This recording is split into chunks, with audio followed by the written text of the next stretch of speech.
It was a routine flight from New York to Los Angeles. Flight 302, a large commercial airliner, was cruising smoothly at 35,000 feet. Passengers relaxed in their seats, some watching movies, others napping or chatting with their neighbors. Among them was Jack, a businessman returning from a week-long conference, and a young family heading to Disneyland for a much-anticipated vacation. Suddenly, the plane jolted violently. The fasten seatbelt sign flashed on, accompanied by a ding and a calm announcement from the captain.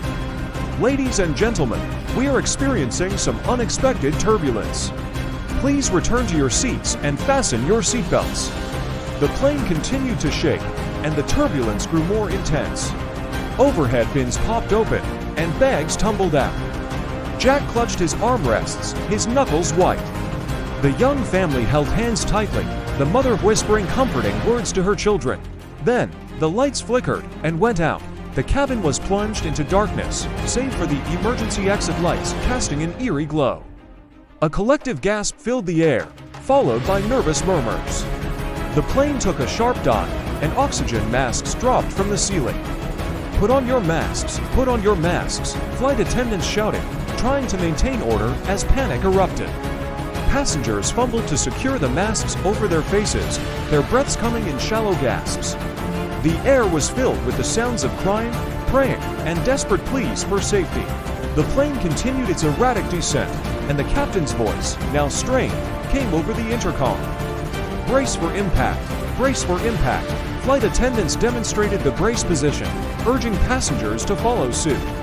Jack bent forward, his hands over his head, heart pounding.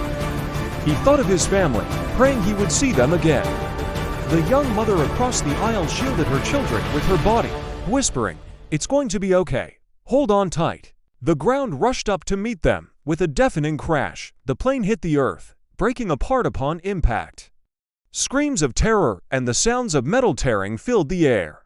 Jack was thrown violently against his seat, pain shooting through his body. When the plane finally came to a halt, there was a moment of stunned silence, broken only by the crackling of small fires and the groans of the injured.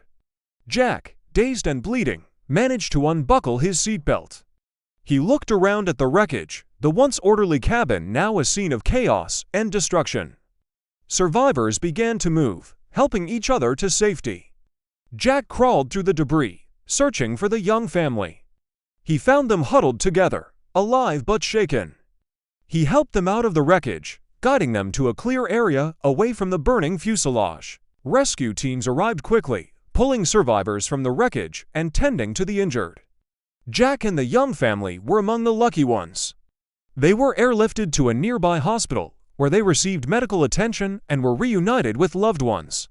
The chaos of Flight 302's crash would haunt Jack forever, but the courage and kindness of those who survived, helping one another in the darkest moments, gave him a renewed sense of hope and humanity.